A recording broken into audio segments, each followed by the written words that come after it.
नमस्ते, मी कोमल. मैत्रिणींनो, आज आपण बनवणार आहोत आंब्याचा मोरंबा.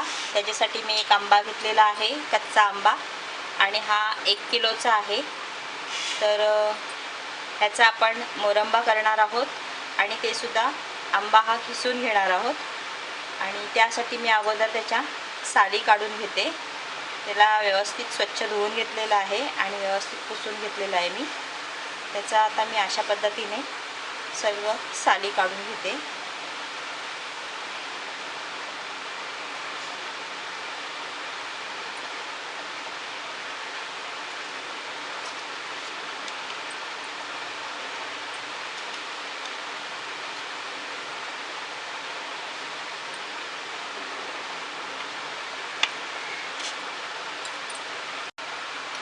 आपण हा आंबा म्हणजेच कच्चा आंबा व्यवस्थित आपण साल काढून घेतलेला आहे आणि त्याचा हा देठाकडचा भाग आहे तो मी कट करून घेतलेला आहे.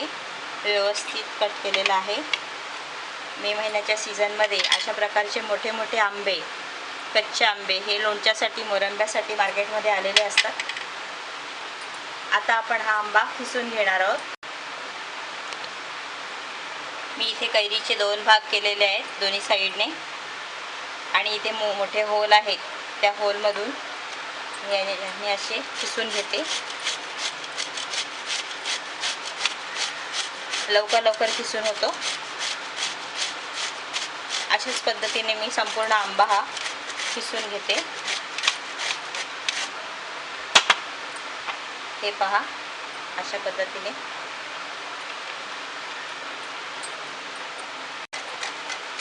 आपला आंबा छान किसून झालेला आहे. हे बघा, बाटी त्याची वेगळी केलेली आहे. आता हे किस मी दुसऱ्या भांड्यात काढून घेते.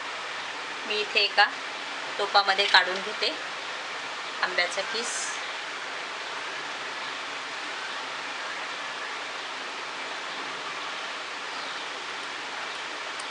आंबा आपला छान किसून झालेला आहे आणि मी हे एका टोपामध्ये काढून घेतलेलं आहे.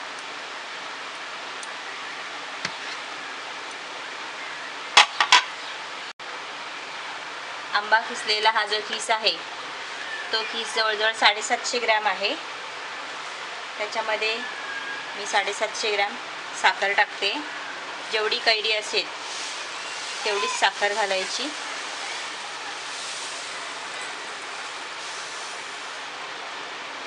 त्याच्यामध्ये मी साखर टाकलेली आहे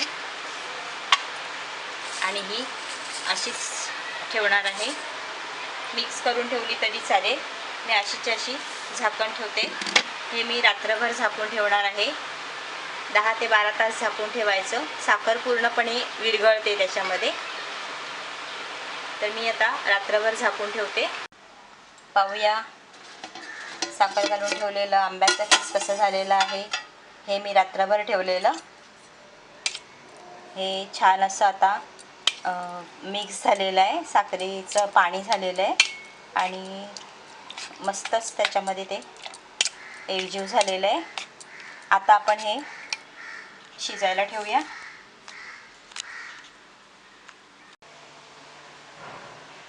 आता आपण हे छान असं शिजवून घेऊया गॅसवर. साखरेचा पाक हे 1 तारी 2 तारी पाक तयार होईपर्यंत छान असं शिजवून घेणार आहोत. इथे मी मध्यम आचेवरती शिजवायला ठेवलेलं आहे.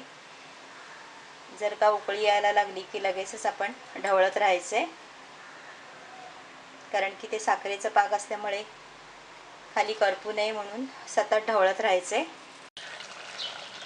आपला मोरंबा छान असा तयार झालेला आहे. 10 मिनटं झालेली आहेत.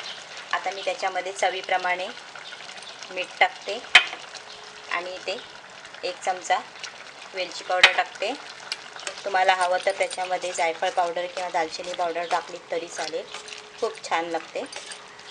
आता हे छान असं मी मिक्स करून घेते. आपला मोरंबा जवळजवळ छान असं तयार झालेला आहे. आपण चेक करून पाहूया.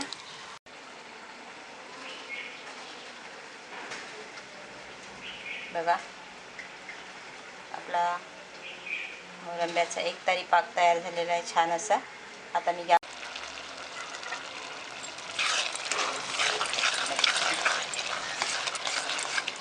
अजून आटवला तर खूप दाट होईल. मी आता गॅस बंद करते आणि थंड करून घेते. मोरंबा छान थंड झालेला आहे. आता मी सर्विंग प्लेटमध्ये काढून घेते. मोरंबा मी सर्विंग प्लेटमध्ये काढून घेतलेला आहे. हा मोरंबा आपण एखाद्या घट्ट झाकणाच्या बरणीत भरून ठेवू शकतो. ती बरणी स्वच्छ धुवून उन्हामध्ये गरम करून घ्यायची, कोरडी करून घ्यायची आणि नंतरच त्याच्यामध्ये मोरंबा भरायचा.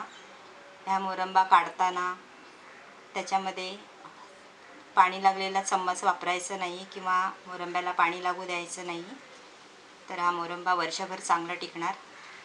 जर त्याला पाण्याचं थेंबही लागलं तर मात्र मोरंबा खराब होण्याची शक्यता आहे.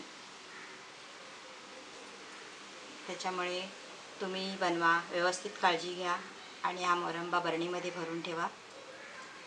हा मोरंबा आपण चपातीबरोबर खाऊ शकतो किंवा मुलांना चपातीबरोबर टिफिन बॉक्समध्ये सुद्धा देऊ शकता. तुम्हाला जरी रेसिपी आवडली असेल तर रेसिपीखाली नक्की लाईक करा आणि सबस्क्राईब करायला विसरू नका. धन्यवाद.